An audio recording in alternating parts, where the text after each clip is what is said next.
हमारे साथ हेमंत जी का पिताश्री है जो कुछ सरकार को संदेश देना चाहते हैं।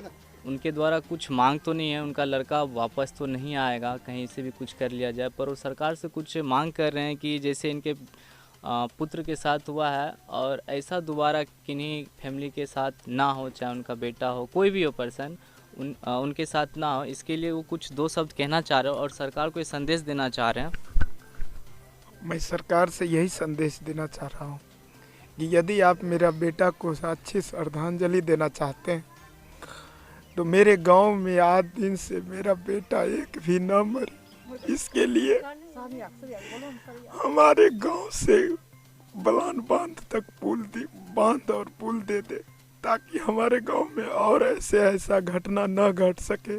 मेरा गांव अभी भी 70 बरस पीछे का जिंदगी व्यतीत कर रहा, और अगर सरकार ऐसी अगर घटना फिर देखना चाहती है तो ये पुल नहीं बनाएगी। अगर सरकार, नीतीश जी, अगर इस चैनल के माध्यम से अगर ये समाचार एक बाप का गुहार सुन रहे तो आप मेरे दुख को, मेरे गांव के दुख को समझते हुए आप एक बांध और उसमें जो पुल लगे वो दे करके आप मेरे गांव की और अन्य घटना से बचा लीजिए। इसके सिवा और कुछ नहीं कहें।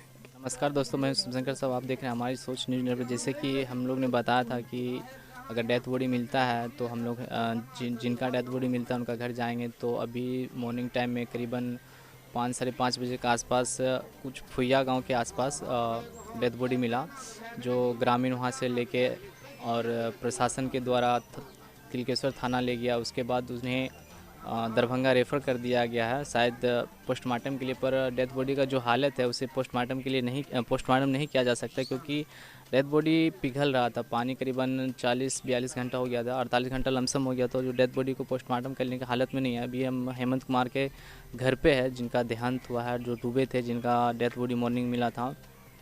तो उनका परिवार वाले को बहुत रो रो कर बुरा हाल है, खासकर उन्हें माता और पिता को। उनका माता को बार बार तबीयत ख़राब हो रही, जो डॉक्टर भी यहाँ पे है। उसके बाद पूरा आसपास के ग्रामीण के लोग भी यहाँ पहुँचे हुए हैं आश्वासन देने के लिए, और उनके पिता को भी आश्वासन दिया जा रहा है, साथ में पूरे परिवार वालों को भी आश्वासन दिया जा रहा है, ताकि ये दुख के घड़ी से उन लोगों को जितना जल्दी हो निकाल सके। ग्रामीण लोग भी है कुछ यहाँ पे, बहुत सारे लोग आते हैं, आश्वासन दे के जाते हैं, और उन लोगों को इस मुश्किल घड़ी से उबारने का प्रयास किया जा रहा है, ताकि और कोई इनके परिवार में दुर्घटना हो, जैसे कि बुरा हालत ना हो, तबीयत ख़राब ना हो। और यहाँ पे हम लोग जो आए हैं देख रहे हैं, ज़्यादा करके उनका मम्मी का जो है, हेमंत कुमार का, बहुत सीरियसली बहुत दुख में है, और होना भी चाहिए, क्योंकि किसी का भी लड़का अगर इस नवयुवक थे, कुछ दिन बाद कमाने का लायक हो जाते और अच्छा पढ़ाई भी कर रहे थे, जॉब का लायक थे, तो बहुत संवेदनाशील की बात है, बहुत दुख की बात है। हमें ये रिकॉर्ड नहीं करना चाहिए, क्योंकि यहाँ पे आने के बाद हमें खुद आँख में आंसू आ गया। और बहुत सारे लोग यहाँ हैं जो आश्वासन देते रहते हैं।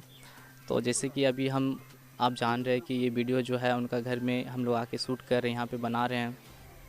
तो आप लोग से अपील है कि आइए, अगर इन ग्राम से बिलोंग करते हैं, इनको घर पे आइए और आश्वासन दीजिए, अपना दुख प्रकट कीजिए यहाँ पे, ताकि उनका परिवार वाले को लगे कि हमें ग्रामीण वाले के साथ है। यहाँ पे ग्रामीण लोग, गांव के लोग, आसपास के लोग इनके परिवार वाले को दुख के घड़ी से उबारना चाह रहे हैं। और ये मुसीबत है, कोई देख नहीं आया कि किस घड़ी में किसके साथ क्या होता है। उसके बाद ग्रामीण वाले हैं, उनसे हम कुछ बात करते हैं कि इस दुख के घड़ी में उनके परिवार वाले लोगों के साथ में पूरा ग्राम वाले हैं कि नहीं। सर, आपका अपना परिचय दीजिएगा। गंगा प्रसाद मुखिया, इसी गांव का हम निवासी हैं जी। और हम लोग जितने पूरा समाज जो है, तो मास्टर साहब के परिवार के पूरा संतोष देने के लिए हम लोग पहुँचे हुए हैं। ये लोग तो साफ बेघर है जी। इनको होश आवाज़ है नहीं, क्या करेंगे, क्या बोलेंगे, क्या देखेंगे। जो भी आता है लोग उसके सामने आंसू ही गिराता है जी। तो लोग भी अचंभित है, बेघर है, फिर भी उन लोगों को संतोष हम लोग दे रहे हैं। कोई भी अगर आदमी आता है रोने के लिए, उसको हम लोग यहाँ हटाते हैं, ताकि आप अगर रोइएगा तो उसका तो पुत्र है, आक्रोश करेगा। और विद्यार्थी, ऐसा विद्यार्थी था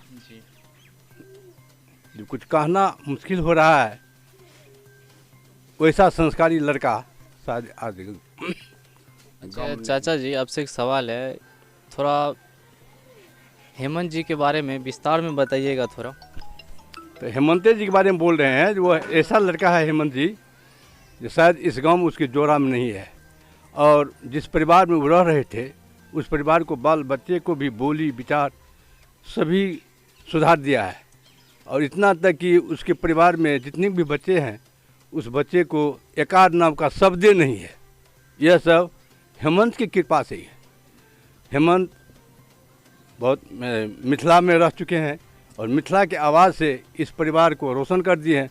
साथ साथ उसके परिवार में, उसके समाज में जो भी उसको संसर्ग में आया वो भी विद्यार्थी अच्छी ही आवाज़ निकाल रहे हैं। अच्छा, जैसे कि मान के चलिए नदी में दुर्घटना हुआ है, तो आगे इस टाइप का पूरा पंचायत जो आता है इसमें, जो नदी पार करते हैं गांव से आगे, तो ऐसा क्या ठोस कदम उठाया जाए ताकि फ्यूचर में आगे चल के ऐसा दोबारा हमें घटना देखने को नहीं मिलना चाहिए? उसमें तो यही होगा, हम लोग एमएलए एमपी सभी को कह रहे हैं जो कोनिया दुर्गा स्थान से लेकर और बलान बांध तक बांध बनवा दिया जाए, नदी में पुल दिया जाए, बीच में एक ठो और पुल दिया जाए, तो इस गांव का लोग और उस एरिया के टोला पड़ोसा जो भी है अगल बगल के गांव, तो सबको सुविधा हो जाएगा। पूरा ग्रामीण को कहना है कि अगर कोई भी यहाँ पे एमपी हो या नेता, कोई भी नेता हो, कोई भी पार्टी से होना चाहिए, उसे ने कोई मतलब नहीं है, हम वोट उसी को करेंगे जो यहाँ पे ठोस कदम उठाए इस गांव के लिए, इस पंचायत के लिए, ताकि फ्यूचर में आगे चल के कोई दोबारा ऐसा एक्सीडेंट नहीं होना चाहिए।